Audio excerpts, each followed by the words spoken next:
Awadh news ચેનલના સાપ્તાહિક રાશિ ભવિષ્ય કાર્યક્રમમાં આપનું હાર્દિક સ્વાગત છે.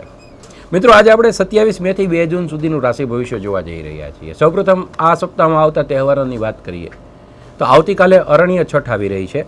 29 તારીખના રોજ મંગળવારે દુર્ગાષ્ટમી આવી રહી છે અને 1 જૂન તારીખ 1 જૂન અને શુક્રવારના રોજ નિર્જળા એકાદશી એટલે કે ભીમ અગિયારસ આવી રહી છે.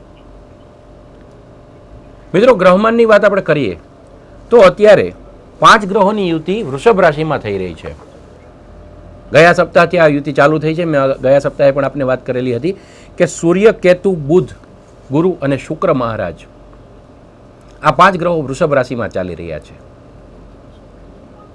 આ સમગ્ર સપ્તાહ દરમિયાન આ 5 ગ્રહોની યુતિ વૃષભ રાશિમાં ચાલુ રહેનાર છે.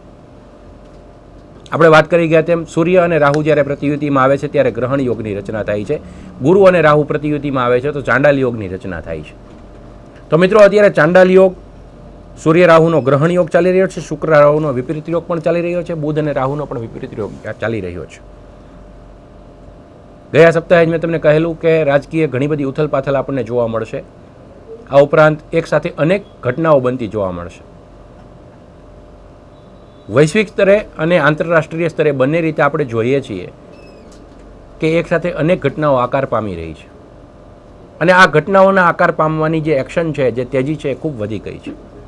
હજી આ સપ્તાહે પણ આ તેજી ચાલુ રહેશે. આ સપ્તાહે પણ આપણે જોઈ શકશું અનેક ઘટનાઓ એક સાથે વૈશ્વિક સ્તરે બનતી જોવા મળશે.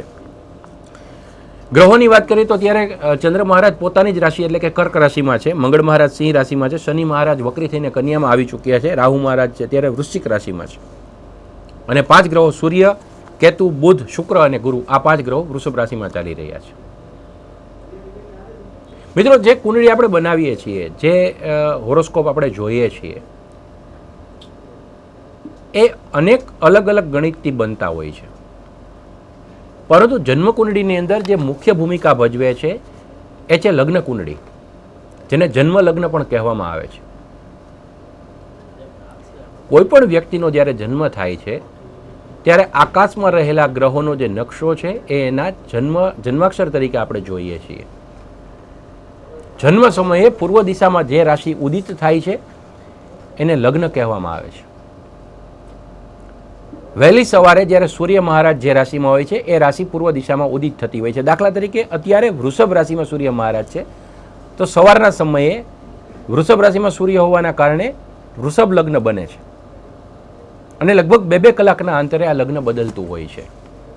એટલે કે કોઈ જાતકનો જન્મ સવારે 8 થી 10માં થતો હોય તો ત્યારે વૃષભ રાશિ પછીની રાશિનું લગ્ન ગણાય. એટલે કે પૂર્વ દિશામાં જે રાશિ ઉદિત થાય છે એ પ્રકારે જન્મ લગ્ન ગણાય. તો એક જે કુંડળી બને છે એ જન્મ લગ્ન બને છે એટલે કે લગ્ન કુંડળી બને છે. ગોચરમાં ગ્રહોની અસર કોઈ પણ જાતક પર કેવી રીતે થશે એ જોવા માટે આપણે ચંદ્ર કુંડળીનો ઉપયોગ કરીએ છીએ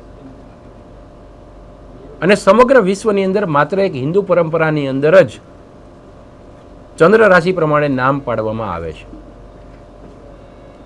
આપણે કોઈ પણ નામ જોઈને પારખી લઈએ છીએ કે આ વ્યક્તિનું નામ નમન છે તો એટલે કે વૃશ્ચિક રાશિ છે. તો આ જે પદ્ધતિ આપેલી છે એ પાશ્ચાત્ય સંસ્કૃતિમાં આ પદ્ધતિઓ નથી. કોઈ પણ વ્યક્તિના નામ ઉપરથી આપણે એની જોડિયાક સાઇન કે મૂન સાઇન પામી શકતા નથી. પરંતુ હિન્દુ સંસ્કૃતિની અંદર નક્ષત્ર અને ચંદ્ર સાથે નામને જોડવામાં આવે છે. સામાન્ય રીતે આપણે ત્યાં જે નામ છે એ ચંદ્ર રાશિ ઉપરથી હોય છે અને એમાં પણ ડીપલી આપણે જઈએ તો કયા નક્ષત્રમાં જન્મ છે એના આધારે એના નામ અક્ષર પડતા હોય છે. ચંદ્રની 12 રાશિઓ હોય છે અને 27 નક્ષત્ર હોય છે. તો બીજી જે કુંડળી બને છે એ ચંદ્ર કુંડળી બને છે. તમારો જે ચંદ્રમાં છે એને પ્રથમ સ્થાને મૂકી અને બધા ગ્રહોની ગોઠવણ કરવી, એ રીતે ચંદ્ર કુંડળી બને. દાખલા તરીકે કોઈ વ્યક્તિનો જન્મ તુલા રાશિમાં હોય તો 7 નંબરને પહેલાં મૂકીને કુંડળી બનાવવામાં આવે તો એ ચંદ્ર કુંડળી બને છે. અને એ જ રીતે વિશેષ મહત્વ સૂર્ય કુંડળી પણ ધરાવે છે. જેનો સૂર્ય પાવરફુલ હોય એની સૂર્ય કુંડળી પણ જોવામાં આવે છે કે લગ્નના કેટલા અંશ છે, ચંદ્રના કેટલા અંશ છે, સૂર્યના કેટલા અંશ છે, એના આધારે કઈ કુંડળી પાવરફુલ બને છે એને પ્રિડિક્શનમાં એટલે કે ફળકથન કરવા માટે લેવામાં આવે છે. દાખલા તરીકે કન્યા રાશિમાં સૂર્ય હોય તો કન્યા રાશિને પ્રથમ સ્થાને મૂકી અને જે કુંડળી બનાવવામાં આવે તો એ સૂર્ય કુંડળી બને છે. અને આ બધી જ કુંડળીને આપણે એકસાથે ધ્યાનમાં લેવી હોય તો એના માટે સુદર્શન ચક્ર બને છે. યોગ્ય નિષ્ણાંત જ્યોતિષી દરેક કુંડળીને તપાસી, એના અંશ તપાસી અને કઈ કુંડળીને વધારે મહત્વ આપવું એ નક્કી કરીને પ્રિડિક્શન કરતા હોય છે. સામાન્ય રીતે આપણે જનરલ જે પ્રિડિક્શન હોય છે એના માટે આપણે ચંદ્ર કુંડળીનો ઉપયોગ કરતા હોઈએ છીએ. દાખલા તરીકે હું જ્યારે પ્રિડિક્શન કરું તો એમ કહું કે ભાઈ વૃશ્ચિક રાશિના અત્યારે આ સમય આવો છે, તો આપણે એમાં માત્ર એના ચંદ્રને ધ્યાનમાં લીધો છે. એના અન્ય ગ્રહો કેવા છે, એ વ્યક્તિ કઈ દશામાંથી પસાર થાય છે, વિષોત્રી દશા શું છે, અષ્ટોત્રી દશા શું છે, યોગીની દશા શું છે, આ બધી જ બાબતોને ધ્યાનમાં લઈને આપણે પ્રિડિક્શન કરવાનું હોય છે. તો મિત્રો, આ સપ્તાહની આપણે વાત કરીએ તો આ સપ્તાહની અંદર આ ગ્રહમાનની વચ્ચે દરેક રાશિને કેવું પરિણામ મળશે એ આપણે જોઈએ. સૌપ્રથમ વાત કરીએ આપણે મેષ રાશિ, મેષ અલ ઈ, જેના સ્વામી છે મંગળ મહારાજ. મંગળ મહારાજ અત્યારે સિંહ રાશિમાં ચાલી રહ્યા છે. સિંહ રાશિની અંદર મંગળ મહારાજ ચાલે છે અને મેષ રાશિથી બીજે એટલે કે વૃષભ રાશિમાં કેતુ, બુધ, સૂર્ય, ગુરુ અને શુક્ર આ યુતિ ચાલી રહી છે.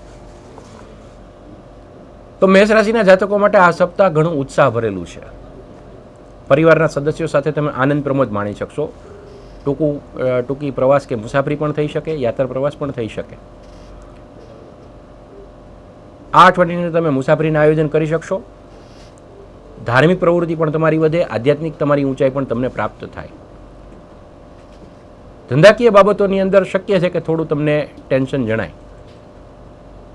વેપારી વર્ગ છે ને થોડું ટેન્શન જણાય, નોકરિયાત વર્ગે થોડું સમજીને ચાલવાનું રહે. એકંદરે મેષ રાશિ માટે આ સપ્તાહ સારું છે. ત્યારબાદ વૃષભ રાશિ, વૃષભ બહુ, જેના સ્વામી શુક્ર મહારાજ છે. શુક્ર મહારાજ અત્યારે સૂર્ય, બુધ, ગુરુ અને કેતુ સાથે યુતિમાં છે. ગયા સપ્તાહની જેમ આ સપ્તાહે પણ હું તમને એટલું જ કહીશ કે આ સપ્તાહમાં તમને ઘણા મિશ્ર અનુભવ થશે. ખૂબ ઝડપથી તમારા જીવનમાં ઘટનાક્રમ બનતો જોવા મળશે, કારણ કે એક સાથે 5 ગ્રહો તમારી રાશિમાંથી પસાર થઈ રહ્યા છે. તમને તમામ ભૌતિક સુખ સગવડ પ્રાપ્ત થશે, આગળ વધવાની તક પણ મળશે. પરંતુ કેટલાક નકારાત્મક બનાવને અવગણીને તમારે આગળ વધવું પડશે. તમારી માનસિક સ્થિતિને યોગ્ય રાખીને આગળ વધશો તો આ સપ્તાહ તમને લાભપ્રદ રહેશે. ત્યારબાદ ત્રીજી રાશિ મિથુન રાશિ. મિથુન ક, છ, ઘ નામ અક્ષર છે. ક, છ અને ઘ, જેના સ્વામી બુધ મહારાજ છે. બુધ મહારાજ પણ અત્યારે આ 5 ગ્રહોની યુતિમાં ચાલી રહ્યા છે. સૂર્ય અને બુધનો બુધાદિત્ય યોગ પણ બની રહ્યો છે. તમારી તેજસ્વીતા તમે દર્શાવી શકશો. સામાજિક રીતે તમે યશ અને પ્રતિષ્ઠા પ્રાપ્ત કરી શકશો. પરંતુ તમારા ખર્ચ પર તમારે અંકુશ રાખવો પડશે. તમારા ખોટા નિર્ણયો તમને ખર્ચ તરફ લઈ જશે, નુકસાન તરફ લઈ જશે. આ સપ્તાહે તમારે નિર્ણયો કરવામાં ખ્યાલ રાખવો પડશે અને ખર્ચ પર અંકુશ રાખવો પડશે. ખાસ કરીને મિથુન રાશિના સ્ત્રી વર્ગે થોડા સંયમથી કામ લેવું પડશે. કર્ક રાશિ, કર્ક ડહ, જેના સ્વામી ચંદ્ર મહારાજ છે. અઠવાડિયાની શરૂઆતમાં જ ચંદ્ર મહારાજ તમારી જ રાશિમાં છે, એટલે કે સ્વગૃહી છે. અઠવાડિયામાં બહુ સુંદર અને મજબૂત શરૂઆત તમે કરી રહ્યા છો. જે કામ તમે અઠવાડિયાની શરૂઆતમાં હાથમાં લેશો એ કામ તમને અઠવાડિયાના મધ્ય અને અંતભાગમાં કામ લાગશે. તમે કરેલા સારા નિર્ણયો અને કામ તમને આ સમગ્ર સપ્તાહની અંદર લાભપ્રદ બની રહેશે. સિંહ રાશિ, સિંહ મઠ, જેના સ્વામી સૂર્ય મહારાજ છે. સૂર્ય મહારાજ અત્યારે વૃષભ રાશિમાંથી ચાલી રહ્યા છે. કેતુથી થોડા દૂષિત છે. તમારું મન વ્યગ્ર રહેશે. સત્તાના સૂત્રો તમારા હાથમાં આવશે, પરંતુ તમારું મન બળિયા કરશે. થોડી માનસિક વ્યગ્રતા જણાશે. ક્યારેક ક્યારેક ગુસ્સો આવશે, ઇરિટેશન થશે. આ સપ્તાહમાં મારી સલાહ છે, તમારા ઇરિટેશન ઉપર તમે કાબુ રાખજો. આ સપ્તાહમાં તમે ઇરિટેટ નહીં થતા, તમારા કામને વળગી રહેશો તો આ સપ્તાહના અંત સુધીમાં ઘણા સારા પરિણામ તમે પ્રાપ્ત કરી શકશો. કન્યા રાશિ, કન્યા પઠણ, જેના સ્વામી બુધ મહારાજ છે. બુધ મહારાજ અત્યારે સૂર્ય સાથે બુધાદિત્ય યોગ રચી રહ્યા છે, કેતુ સાથે છે. તો કન્યા રાશિને પણ આ સપ્તાહની અંદર કેટલાક મિશ્ર પરિણામ મળશે. વળી શનિ મહારાજ વક્રી થઈને તમારી રાશિમાં આવ્યા છે. ફરીથી તમારું મન થોડું ડિસ્ટર્બ કરી રહ્યા છે. તમારા મૂડ્સ વારંવાર બદલાઈ રહ્યા છે. કેટલીક બેચેની તમને અનુભવાય છે. સંબંધો બાબતમાં તમે ચિંતિત રહો છો. આંતરિક સંબંધો તમારામાં વિખવાદ ન થાય, મતભેદ ન થાય, એનો તમારે ખ્યાલ રાખવો પડશે. આ સપ્તાહ તમને કેટલીક તકલીફો પણ આપી શકે છે, પરંતુ શનિની આરાધના કરવાથી અને બુધ મહારાજની આરાધના કરવાથી તમે આમાંથી બહાર આવી શકશો. આ મુશ્કેલીઓમાંથી તમે બહાર નીકળી શકશો. તુલા રાશિ, તુલા રત, જેના સ્વામી શુક્ર મહારાજ છે. શુક્ર મહારાજ અત્યારે સૂર્ય સાથે ચાલી રહ્યા છે. સૂર્ય, બુધ, ગુરુ, શુક્ર અને કેતુની યુતિ ચાલી રહી છે. વળી તુલા રાશિના જાતકો પનોતીમાંથી પણ પસાર થઈ રહ્યા છે. કેટલાક કામમાં તમારો વિલંબ થશે. તમારી જે ઉતાવળ કરવાની જે ટેવ છે એને તમારે થોડી સંયમિત કરવી પડશે. બોલવામાં પણ તમારે ખ્યાલ રાખવો પડશે. વાણીસરમાંથી જે રાહુ મહારાજ પસાર થઈ રહ્યા છે ક્યારેક તમારી પાસેથી કડવી વાણી બોલાવે છે, જે તમારા સંબંધો બગાડનાર બને છે. આ સપ્તાહમાં તમારે વાણી પર સંયમ રાખવો પડશે અને થોડી ધીરજથી કામ કરશો તો સપ્તાહ તમારા માટે સારું રહેશે. ત્યારબાદ વૃશ્ચિક રાશિ. વૃશ્ચિક નય, જેના સ્વામી મંગળ મહારાજ છે. મંગળ મહારાજ અત્યારે સિંહ રાશિમાંથી પસાર થઈ રહ્યા છે. વૃશ્ચિક રાશિના જાતકોને પનોતીમાંથી થોડા સમય માટે રાહત મળી છે, પરંતુ માથા ઉપરથી પસાર થતો રાહુ ક્યારેક ક્યારેક તમારો મન પરથી કંટ્રોલ ગુમાવવાનો સમય બતાવે છે. તમારા મન પર કંટ્રોલ રાખીને તમારા કામમાં આગળ વધશો તો આ સપ્તાહ તમારા માટે મધ્યમ બની રહેશે. ધન રાશિ. ધન ધવ ફઢ, જેના સ્વામી ગુરુ મહારાજ છે. ગુરુ મહારાજ અત્યારે વૃષભ રાશિમાંથી પસાર થઈ રહ્યા છે. તમારી રાશિથી 12મે પસાર થતો રાહુ ક્યારેક તમને ખોટા નિર્ણયો લેવડાવે છે. પારિવારિક દ્રષ્ટિએ તમારે થોડું વધારે ધ્યાન આપવાની જરૂર રહેશે. વેપાર ધંધાની અંદર મધ્યમ છે.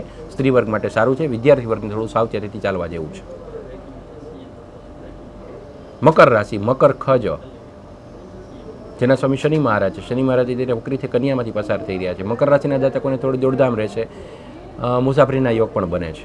નવી મુલાકાત તમને ફળદાયી સાબિત થઈ શકે છે. નકારાત્મક ચિંતન છોડીને આગળ વધશો તો આ સપ્તાહ મધ્યમથી ઉપરાંતનું બની રહેશે. ત્યારબાદ કુંભ રાશિ. કુંભ ગશ, જેના સ્વામી પણ શનિ મહારાજ છે. મેં કહ્યું તેમ શનિ મહારાજ કન્યામાંથી અત્યારે વક્રી ચાલી રહ્યા છે.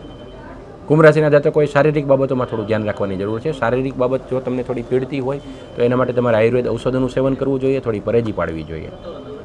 શારીરિક બાબતોને બાદ કરતાં તમામ બાબત માટે સપ્તાહ સારું રહેશે. ત્યારબાદ મીન રાશિ. મીન દચ જથ, જેના સ્વામી ગુરુ મહારાજ છે. ગુરુ મહારાજ અત્યારે વૃષભ રાશિમાંથી પસાર થઈ રહ્યા છે. મીન રાશિના જાતકો માટે સપ્તાહ ઘણું આશાવાદી ગણી શકાય.